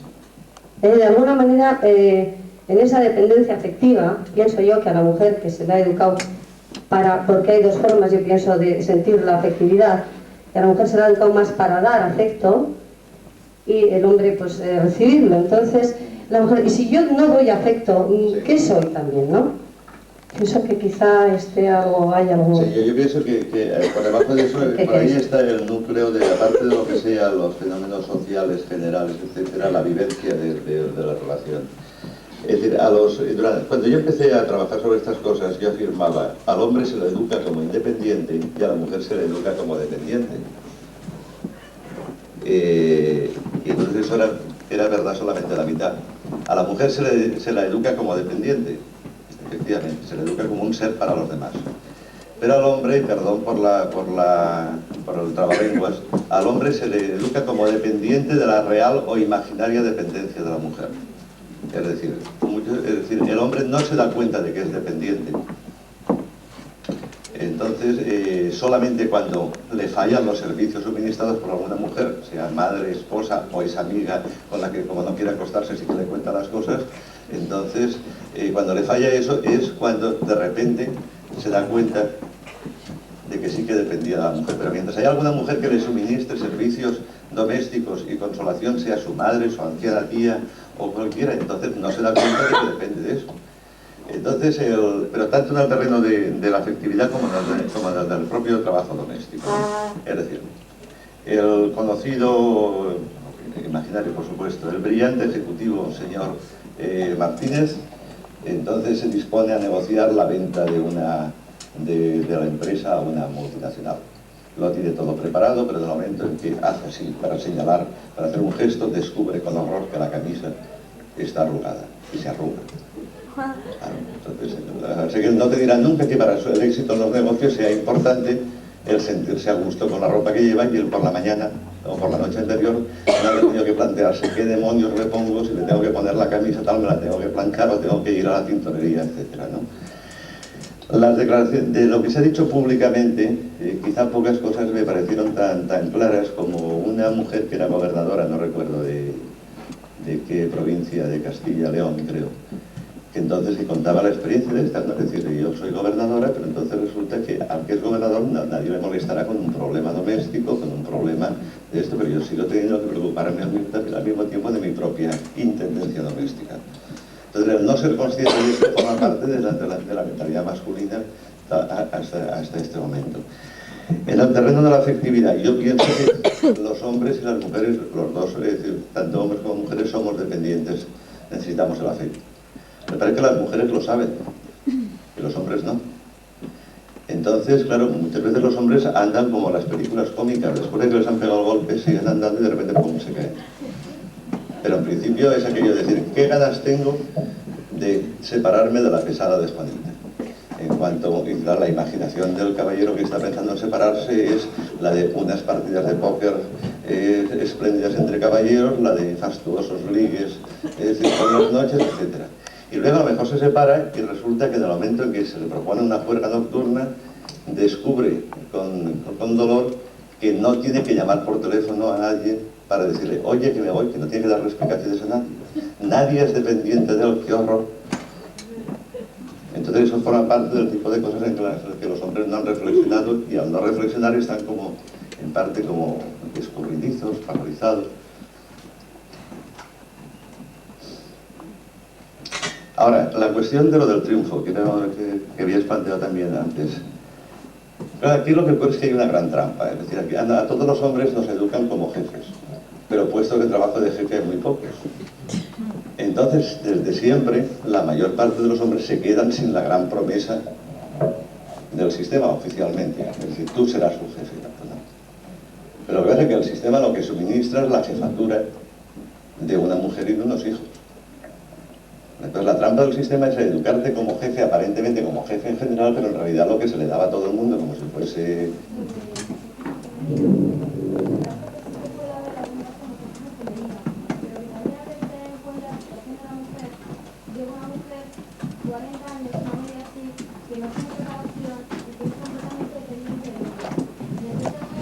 Incluso en divorcios legales el marido no pasa ese dinero necesario, pues entonces ¿hasta qué punto se habla del masoquismo femenino? Es que no tienes otro remedio. Sí, pero déjame notar que estoy completamente de acuerdo contigo. Sí he hablado de masoquismos femeninas porque estaba pensando en casos muy concretos en los cuales la mujer sí que en principio económicamente se podría separar, es decir, que se dan situaciones de esto. Ahora, el problema social general más claro es el que tú señalas, y esto sí que se puede hablar de una solución. Es decir, la solución es crear un fondo social por el cual toda mujer que quiera separarse, entonces socialmente sea durante algún tiempo mantenida por la sociedad. Es un poco utópico, ¿no? Bueno, pero discutamos, es decir, nosotros pedimos eso, nosotras y nosotros pedimos eso y ya veremos lo que nos dan, pero la idea es esa. Pero... Es decir, que alguien tenga que soportar la convivencia con otra persona porque no tiene dinero para subsistir es algo realmente dramático que una sociedad civilizada no debería permitirse. De todas formas, perdona, también hay que tener en cuenta la preparación. ¿De la mujer? Que por mucho tiempo que te den una cuota, puede ser 1 año o 2 años, pero en un momento tan competitivo como se está viviendo actualmente, ¿hasta qué punto una mujer en ese tiempo puede ocuparse de su familia, de sus problemas sentimentales o psíquicos que puede tener y de conseguir una preparación equivalente a otras mujeres o al hombre de su misma edad y para conseguir un estatus similar al que tenía antes? Chica, da la impresión de que estés en contra, que decir que no. No, perdona, lo que quiero decir es que no lo veas tan negro. De acuerdo, las cosas son negras, pero si te pones a seguir ese razonamiento, lo asombroso es que alguna mujer se mueva. Claro, si dices, mira, entre las que no tienen dinero, entre las que ocurre esto, las que tienen miedo de que no las quiera nadie, etcétera, no sé si me entiende lo que quiero decirte. Lo que quiero decirte es que es que posiblemente lo que tenemos que hacer es ir viendo qué podemos traducir en consignas, en reivindicaciones concretas. Tú aludes a decir, bueno, claro, es que en un momento tan competitivo de la sociedad, bueno, es que yo al mismo tiempo te diría que yo estoy en contra de una sociedad competitiva, yo estoy a favor de que se reparta el trabajo entre la gente. Y aparte de eso estaría todo el aspecto que no he entrado, de que efectivamente en la mayor parte de los países occidentales, desde hace algunos años estamos en una ola de conservadurismo disfrazado de exaltación de los valores tradicionales y de la familia para disimular las carencias del estado de bienestar y el problema del paro. Es decir, que se empieza a volver a cantar las excelencias del cuidado de los ancianos por la familia. Lo que revela es que no hay dinero, no se quiere gastar dinero en pensiones. que se diga concretamente que la mejor prevención de la drogadicción es el cuidado amoroso de la madre, lo que se está queriendo decir es que no hay dinero, que no se quiere gastar el dinero en realmente planes serios de asistencia a los drogodependientes.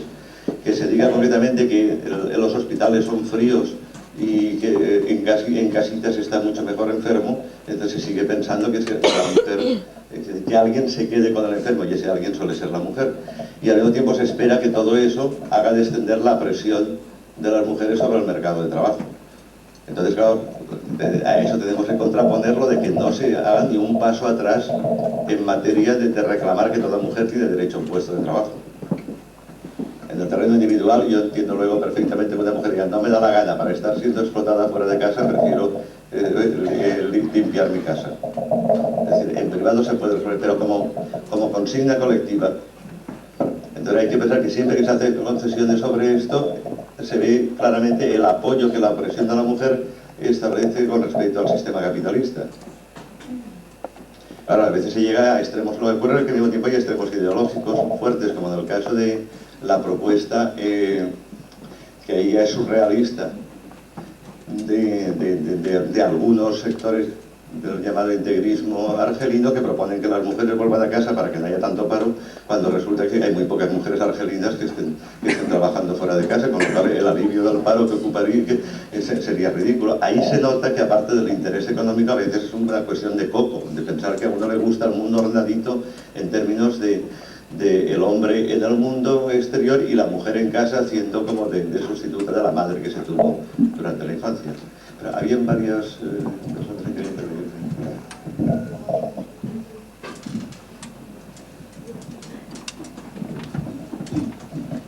Me gusta esto. Un poco contestando, bueno, para seguir con lo que decía la chica esta, que no es tan utópico el tema de suplir la dependencia económica de las mujeres, en el sentido de que, bueno, al menos en este país se ha conseguido que a nivel institucional el apoyo a la mujer que no tiene recursos de un marido separado, etcétera, etcétera, bueno, está creando un fondo para pagar a esas mujeres a nivel institucional, pero porque por detrás, por supuesto, ha habido una lucha de muchos años de las mujeres en este país. O sea que a nivel utópico, bueno, por suerte no es, vamos, o sea, se consigue, se está consiguiendo. Y bueno, mi pregunta era un poco, cuando has empezado a hablar un poco de las rarezas de los hombres o tal, me he quedado con que has hecho pocas rarezas, ¿no? Igual has hecho más cosas de las mujeres que de los hombres. Pero a mí lo que me preocupa un poco más es que todo ese estoicismo, toda esa carga de aguante de las mujeres, ¿no?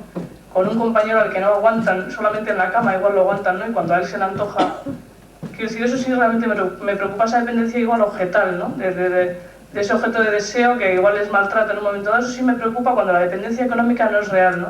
Cuando son mujeres independientes, incluso dinámicas y tal.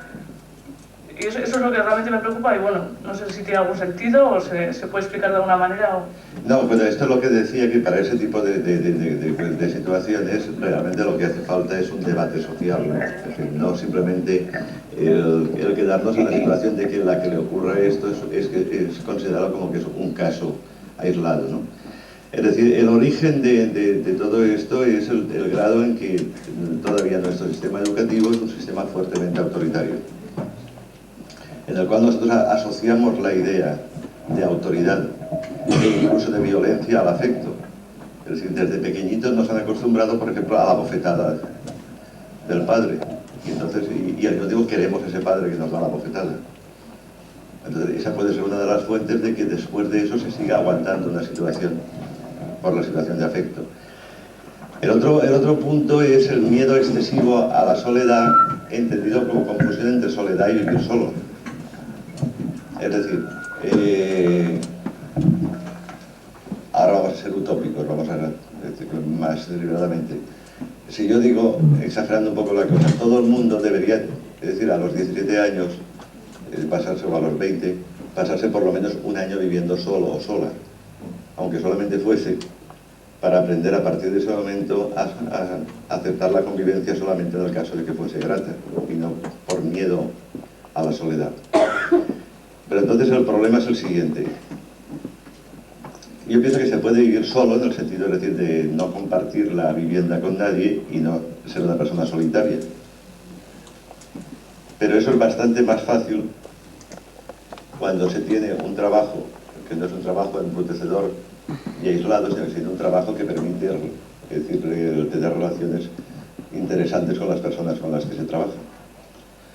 Entonces el problema de la soledad en las grandes ciudades es bastante gordo. Es decir, si una persona tiene 8 horas de jornada de trabajo, más de 2 a 3 horas o hasta 4 horas de transporte diario, y su trabajo no es un trabajo que le permite hacer amistades, entonces resulta, claro, que este tipo de persona tiene un pánico terrible a no tener una pareja estable.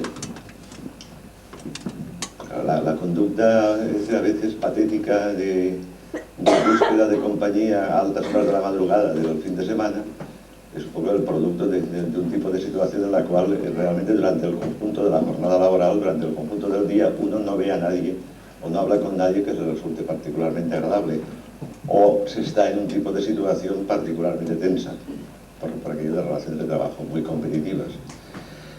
Entonces, el problema, insisto, en que estaría en lo que llamaríamos una educación sentimental. Es decir, a las personas habría que ayudarles a que aceptasen que en algunos momentos de su vida pueden estar solos y sin compañero o compañera, a ayudarles a entender y a practicar un mínimo de autosubsistencia. Es decir, en el caso del hombre sería simplemente lo de aprender a hacerse el mínimo de cosas,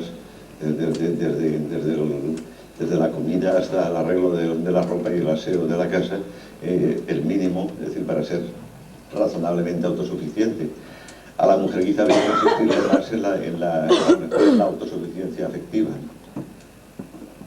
Es decir, por lo tanto, es decir, este tipo de cuestiones es inseparable de lo que sería un trabajo en serio sobre la soledad. Lo que pasa es que estamos en mal momento.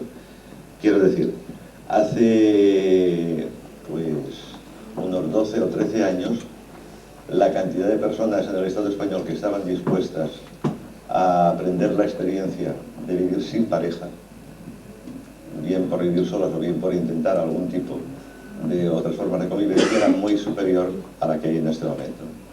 Hay como una especie de cansancio, de conservadorización de lo que llamaríamos vanguardia social. Quizá alguna gente porque se han cansado de necesitar ser relevados. Es decir, que una persona puede decir, oye, mira, después de haber andado peleándome con la sociedad durante 40 o 45 años de mi vida, bueno, pues que sea entonces ahora que pelee otras personas por cambiar la sociedad. Pero en general hay en este momento es decir, mucho más miedo a la soledad.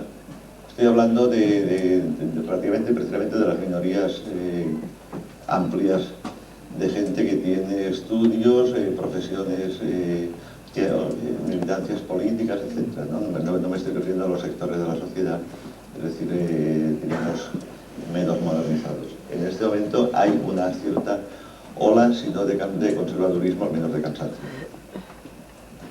En el cual, bueno, incluso yo no puedo tirar la piedra muy claramente porque ahora vivo en pareja, pero el espectáculo de la tradicional segunda boda de la clase política dirigente del Estado español, entonces pienso que es un espectáculo bastante conservadorizante. Quiero decir que casi toda la gente que manda se ha casado por segunda vez. En el caso de los varones se han casado con una mujer bastante más joven y bastante menos combativa que su primera esposa. Con esto ya casi lo que pasa es que llegamos a un punto en el cual es difícil distinguir entre el análisis social y el cotilleo o la crítica a personas concretas, ¿no? Un albañil que trabajaba independiente. Y entonces un día se llevó al niño con él. Yo tendría 4 o 5 años y le oí que estaba, no sabía que yo le estaba escuchando. Le estaba diciendo al niño, ¿tú de mayor qué quieres ser? Y el niño se calla, dice, ¿ingeniero? El niño callado, no. Me da el cabrón, dice, no. ¿Arquitecto? No. Dice, ¿qué quieres ser? Dice, albañil. Dice, ¿me cago en tu padre? Claro, el niño que iba a querer ser albañil como su padre, ¿por qué? Porque estaba fascinado viendo cómo trabajaba su padre. Entonces ahora, pues no sé, hay muy pocas profesiones que los hijos las vean y que al mismo tiempo se sepa exactamente. Papá es auxiliar administrativo primera o adjunto a la vicepresidencia de no sé qué, esto y cosa es. Eso no va a funcionar para bien y para mal. Entonces el modelo de la influencia debe ser quizás más precisamente por lo que se hace en casa. Y entonces el tiempo libre de los padres es lo que se convierte en lo más educativo, en este caso para los hijos. Entonces si el tiempo libre es tan mezquino y tan derrotado como suele ser la mayor parte de la gente, pero ¿cómo vamos a crearle afición a la lectura a los niños si los padres no leen? Es decir, el problema es este, el de que no se puede fingir. No ha resuelto la cuestión, simplemente ayudo a plantear los términos. Bueno, yo quería plantear dos cuestiones que no sé si las voy a poder concretar, porque bueno, son muchas las ideas y las cosas que van saliendo y no sé, la verdad igual me lío un poco, pero bueno. El primer factor que quería hablar es, bueno, antes han comentado que la sociedad está cambiando, que esto nuestros hijos no lo van a reproducir, que la mujer no es la que está reproduciendo ese modelo machista y que los hijos no lo van a aprender. Yo creo que siempre se ha dicho que la mujer es uno de los factores más importantes de la reproducción del modelo machista. O sea, tenemos una educación que se nos ha educado pues, para atender al hombre, para ser exquisita, para gustar, para etcétera, y todo eso, pues quieras que no, lo vamos enseñando a nuestros hijos y demás. Yo creo que bueno, a todos nos habrá pasado, a mí hace 15 días me ha pasado, o sea que he salido de comida, he llegado a casa a las 10 de la noche y la bronca no me la ha echado mi marido, me la ha echado mi madre. O sea, mi madre me ha hecho una bronca monumental por dejar a mis hijas desatendidas. O sea, mis hijas tampoco me han chillado, pero o sea, todo eso lo van oyendo y al final pues todo se quedará en la cabeza y a saber qué modelo van a reproducir ellas el día de mañana, ¿no?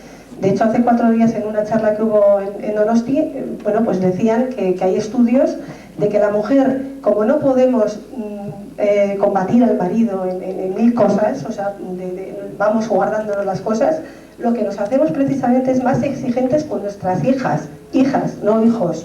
O sea, lo que hacemos es la relación madre-hija, o sea, llevar a la hija las exigencias que no podemos conseguir de nuestros maridos. Por lo tanto, estamos ahí perpetuando un modelo, quieras que no, ¿no?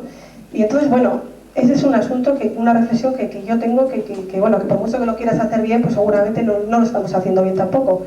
Y luego, la otra cosa que quería yo decir es, bueno, lo que has estado comentando tú del conservadurismo al que estamos volviendo.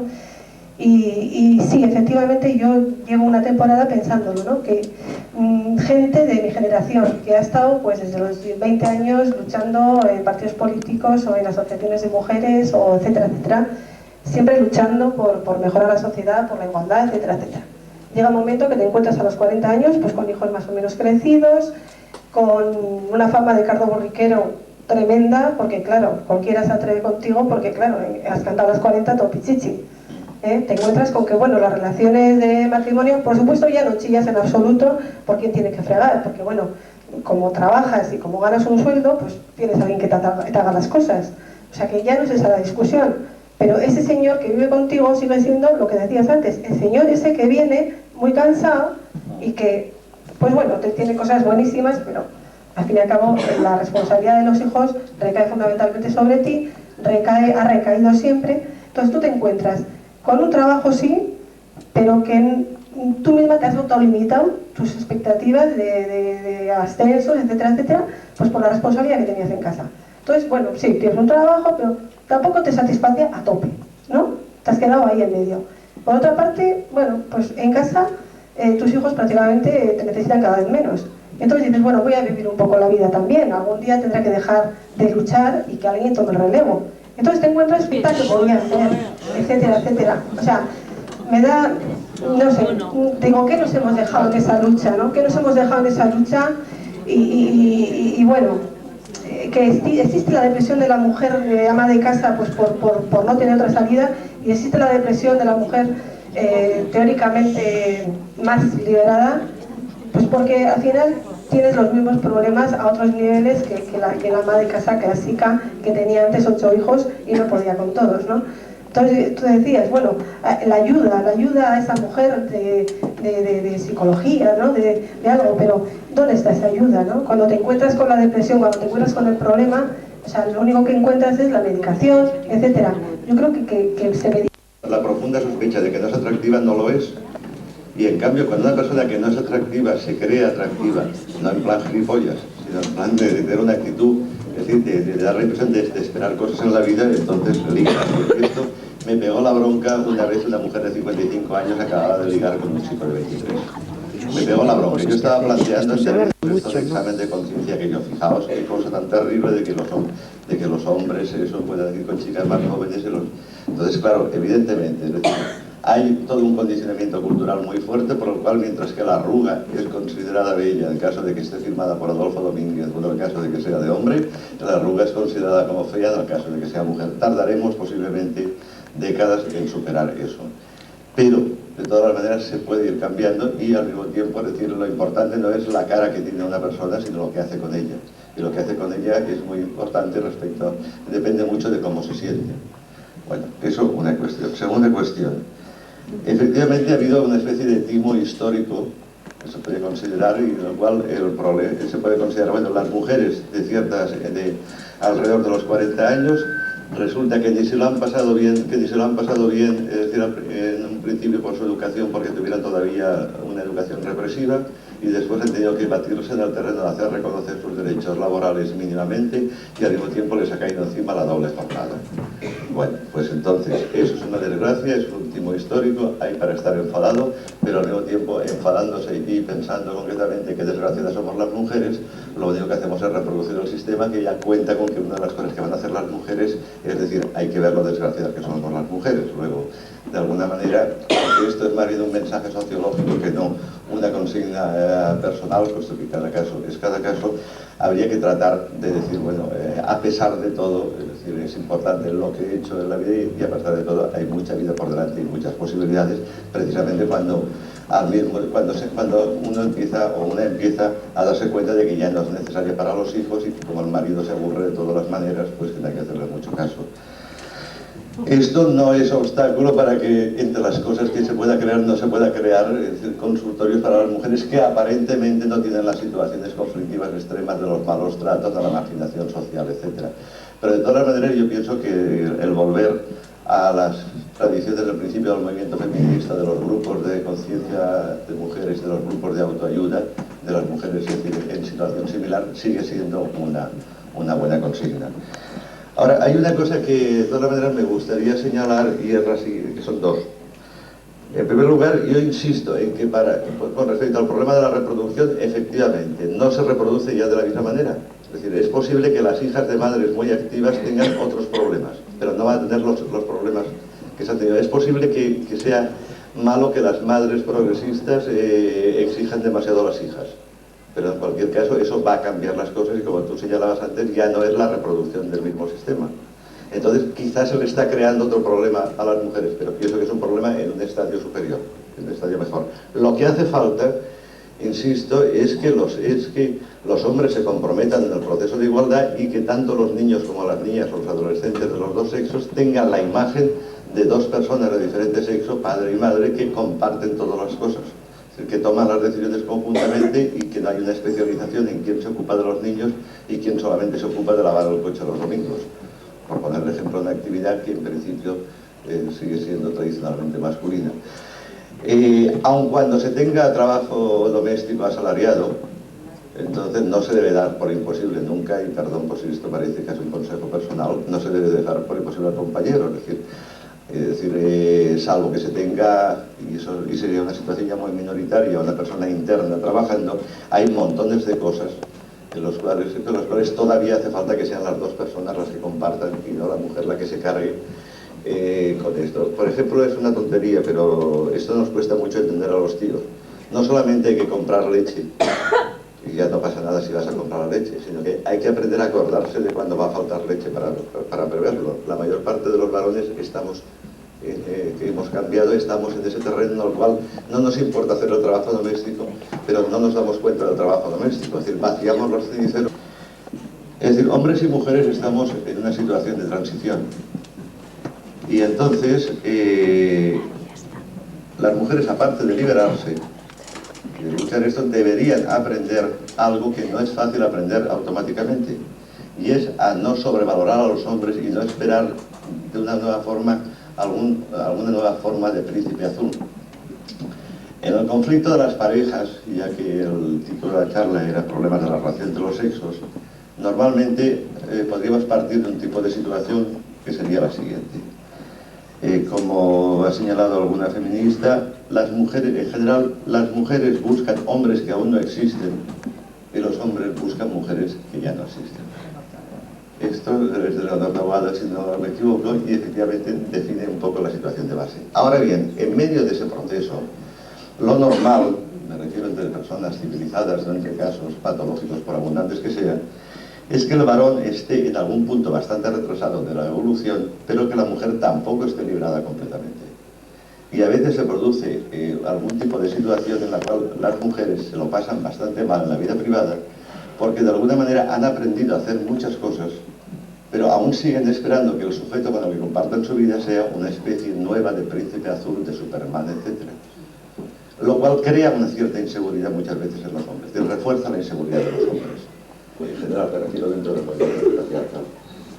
Sí, bueno, yo soy Charo Arteaga, que por alusiones voy a intentar responder a las dos demandas institucionales, porque en todo lo demás estoy muy de acuerdo con Josep Vicens, que además bueno, me ha ayudado en más de una ocasión con sus libros, etcétera, para intentar convencer a los hombres de lo beneficioso que es este proyecto feminista para todos, para los hombres y las mujeres. Pero bueno, primero habéis hablado de un fondo para el apoyo o la ayuda a las mujeres separadas que no perciben la pensión por alimentos, y precisamente en este momento nosotros hemos presentado al Gobierno un proyecto de fondo de estas características que se está discutiendo en el Departamento de Trabajo, que es a quien le compete este tema como asistencia social, y esperamos que salga pronto adelante.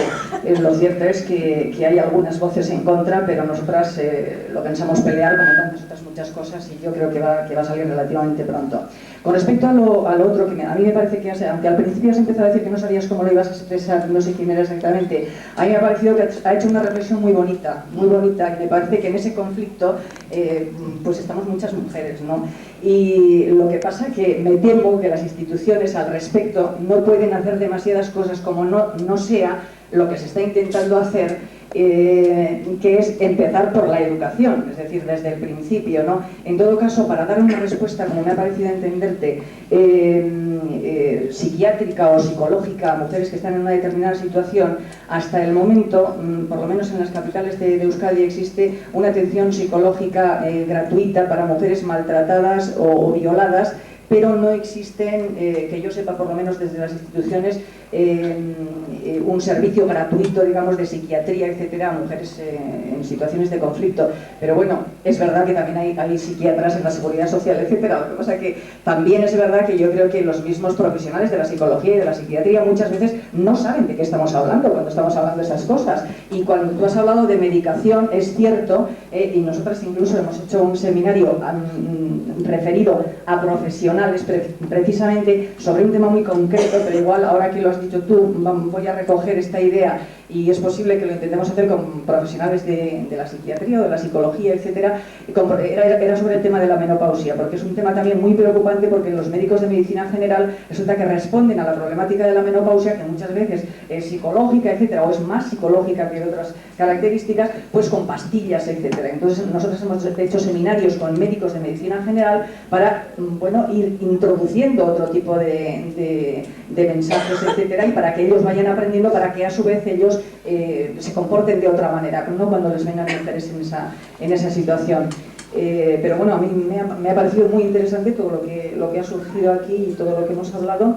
Y nosotras, que al final, nosotras hablo del Instituto Vasco de la Mujer, que como muy bien se ha dicho por ahí, ha surgido precisamente por la demanda y por el trabajo y por la lucha que las mujeres durante muchos años han estado llevando adelante. Intentamos recoger las demandas de la ciudadanía para después intentar llevar adelante las soluciones a esas demandas, que no siempre son fáciles, pero que desde luego, vamos, yo quisiera que nos las hicierais llegar en todo momento. Nosotros hemos intentado recogerlo, como bien sabéis, en la elaboración del Plan de Acción Positiva para las Mujeres en Euskadi, porque lo hemos elaborado a través de seminarios de trabajo en donde han intervenido todas las personas que han querido, lo hemos puesto en audiencia pública, por lo tanto todo el mundo ha podido participar en él, pero bueno, también es muy fácil que se nos han quedado muchas cosas fuera e incluso que no se nos ocurran cosas. Entonces estamos absolutamente abiertas a que todo lo que se os ocurra y que podamos ponerlo en práctica, pues lo pongamos. Así que muchas gracias a todas.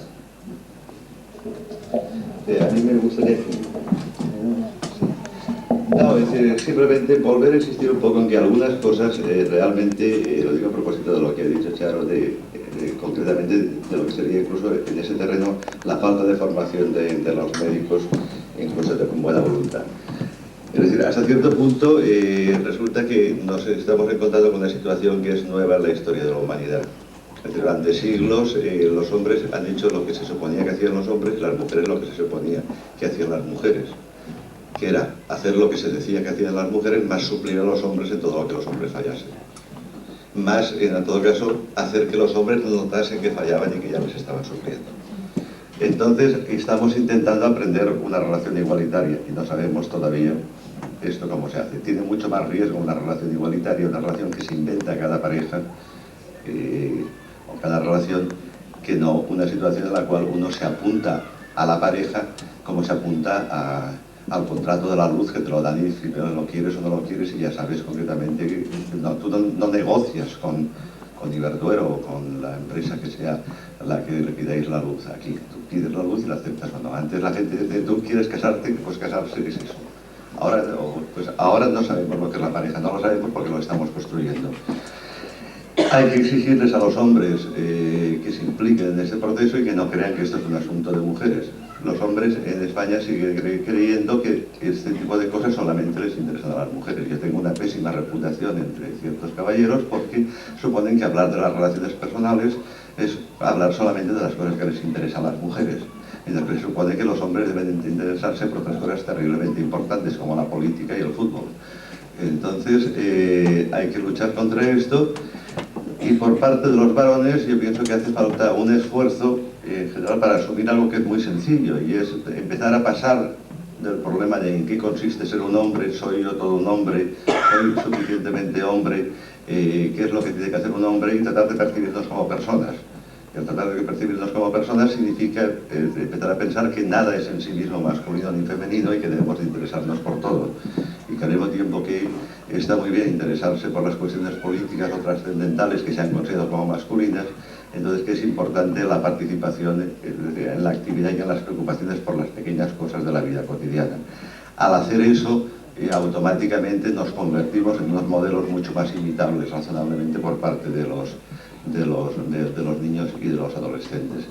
En definitiva, pienso que los varones lo único que se les pide es a que renuncien a la vanidad de ser varones y que dejen de comerse el coco pensando en cómo demostrar que son varones o cómo demostrar su superioridad real o imaginaria con respecto a las mujeres.